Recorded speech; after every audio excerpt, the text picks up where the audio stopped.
Okay, welcome back. In our fourth installment of this binary conversions series, we're going to be showing you how to convert from binary into the hexadecimal system. Now, hexadecimal, if you're unfamiliar with that, hexadecimal is 6 and 10, so that's a total of 16 different digits. All right, binary again is still just 2, so that would be our set digits of 0 to 1.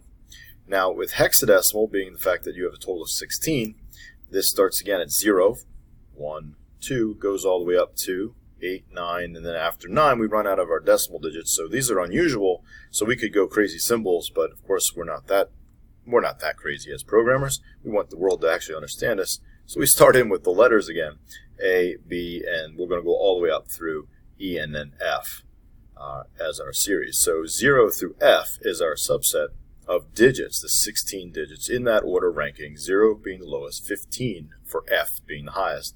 Again, a span of 16 different digits there in our system. So the next part we're going to look at is, much like the octal, if you watched video 3, the binary system, and I'm just going to abbreviate hex here. I know it's hexadecimal, so we'll call it hexdec.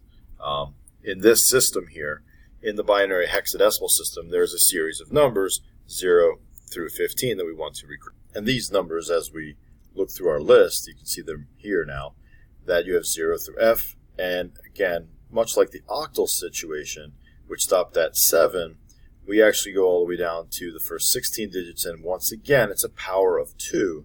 Therefore, it fills up at 1111 as the F value. So much like the octals, if you watched the previous video, you're all set. This conversion is just a substitution conversion once again.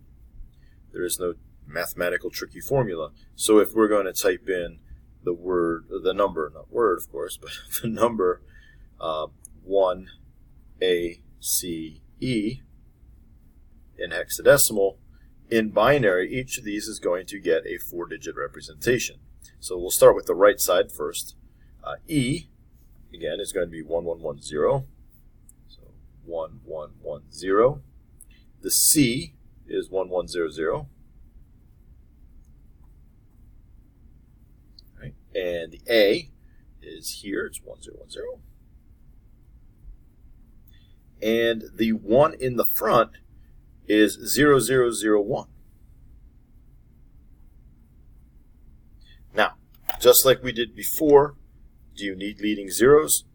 As a student of mine, you would not. Other teachers and other applications might require you to keep that. But if we're just recording what the value is in binary, you may leave that off, unless you need to keep track of significant digits and anything else in case your application is a little different.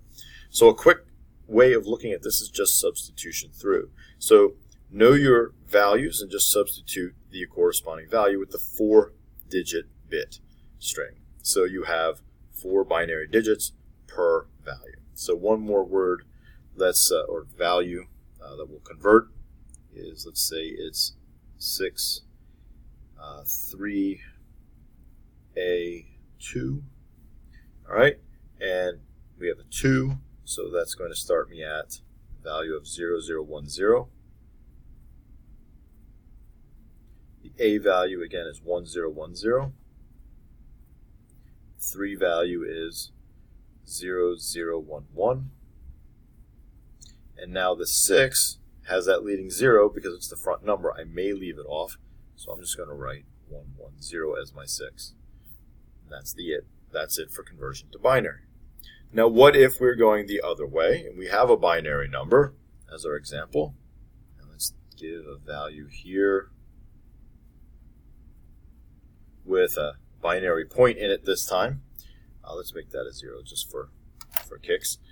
So that we have everything needs 4 bits. So we look at it from the binary point and we split them up from the binary point in groups of 4 bits. This one only has 1, but we know from before that these are just left off, so there are technically 3 zeros in the front. So converting this would get us a 1. 1011 is going to be a B, and 1010 after the now hexadecimal point is a value of A. So the answer here is 1 be point A, and that's in base 16.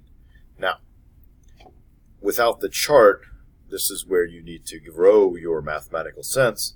Again, in your groups of 4, we can separate these as binary conversions and go, all right, 1, 2, 4, 8. 8, 2, 1 is 11. The 11th digit of hexadecimal is, 8, 2. There's no 1 there.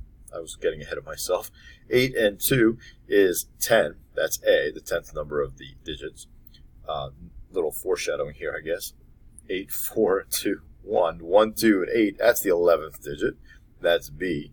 And then here, just have 1. The 2, 4, 8 are all zeroed out. So it's just a 1 carries down as a 1. So you can do a quick conversion if you know that 10th, 11th, 12th, 13th, 14th, 15th digit. You can use your decimal values if you'd like. So in decimal land, these are all 0 through 9, but then these are 10, 11, 12, 13, 14, and 15. So if you were to do this conversion, it might make these letters a little easier thinking of the decimal value. Again, your choice. I'm not a fan of memorizing. I'm a fan of understanding and where these values are, their decimal situation and their position in rank. So therefore, I would ask my students to try to make sure their best judgment to do this method when converting. So we'll do one more here using that exclusively. So let's see, 1, 0, 1, 0, 1, 1, point, 0, 1. We'll just do that. So at this point, I'm going to group in the 4s. All right. And I need a group of 4 back here, so I'm going to have to put in some more zeros to make and fulfill my 4, just like I would in the front. Okay. So here we go. 1, 2, 4, 8. So that's a 4. Bring down the point. 1, 2, 4, 8. 8, 2, 1. That's 11 again. So that's B. And 1, 2. And that's going to be a 2. So my answer here is 2B, 4.